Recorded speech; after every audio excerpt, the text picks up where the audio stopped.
بسم الله الرحمن الرحيم. الرحمن علم القرآن، خلق الإنسان علمه البيان. الشمس والقمر بحسبان، والنجم والشجر يسجدان. والسماء رفعها ووضع الميزان، ألا تطغوا في الميزان، وأقيموا الوزن بالقسط ولا تخسروا الميزان. والأرض وضعها للأنام، فيها فاكهة والنخل ذات الأكمام، والحب ذو العصف والريحان. فبأي آلاء ربكما تكذبان؟ خلق الإنسان من صلصال كالفخار، وخلق الجان من مارج من نار. فبأي آلاء ربكما تكذبان؟ رب المشرقين ورب المغربين، فبأي آلاء ربكما تكذبان؟ مرج البحرين يلتقيان، بينهما برزخ لا يبغيان. فبأي آلاء ربكما تكذبان؟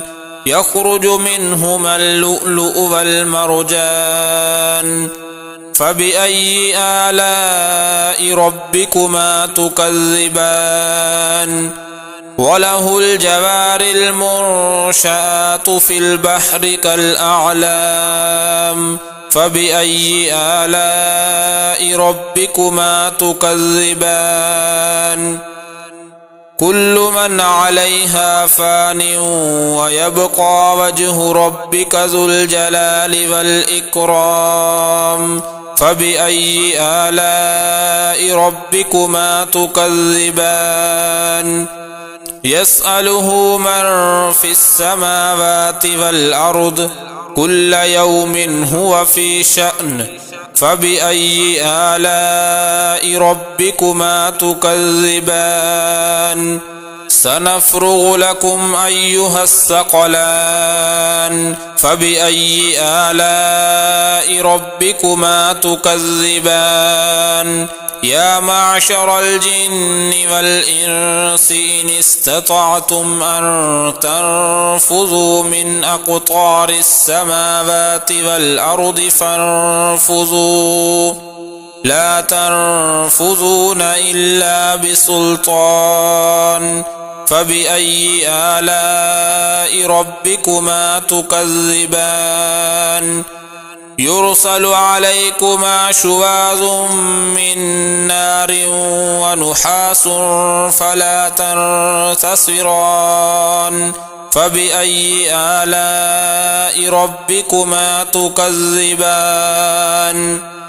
فإذا انشقت السماء فكانت وردة كالدهان. فبأي آلاء ربكما تكذبان؟ فيومئذ لا يسأل عن ذنبه إنس ولا جان. فبأي آلاء ربكما تكذبان؟ يعرف المجرمون بسيماهم فيؤخذ بالنواصي والأقدام. فبأي آلاء ربكما تكذبان؟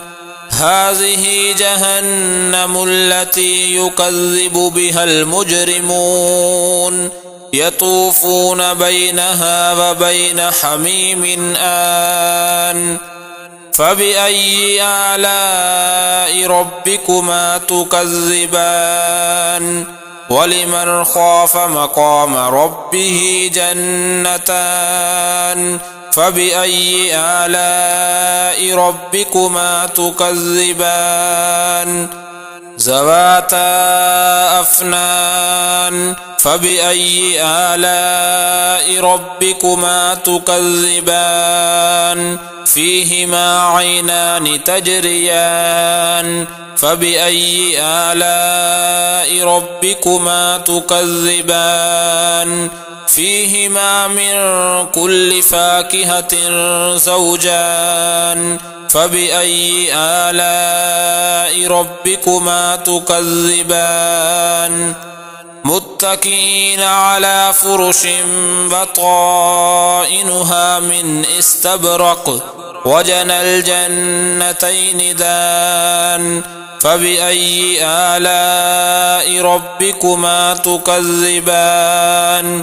فيهن قاصرات الطرف لم يطمثهن إنس قبلهم ولا جان فبأي آلاء ربكما تكذبان كأنهن الياقوت والمرجان فبأي آلاء ربكما تكذبان هل جزاء الإحسان إلا الإحسان فبأي آلاء ربكما تكذبان ومن دونهما جنتان فبأي آلاء ربكما تكذبان مدهامتان فبأي آلاء ربكما تكذبان فيهما عينان نضاختان فبأي آلاء ربكما تكذبان فيهما فاكهة ونخل ورمان فبأي آلاء ربكما تكذبان فيهن خيرات حسان فبأي آلاء ربكما تكذبان حور مقصورات في الخيام فبأي آلاء ربكما تكذبان لم يطمثهن إنس قبلهم ولا جان فبأي آلاء ربكما تكذبان متكئين على رفرف خضر وعبقري حسان فبأي آلاء ربكما تكذبان تبارك اسم ربك ذي الجلال والإكرام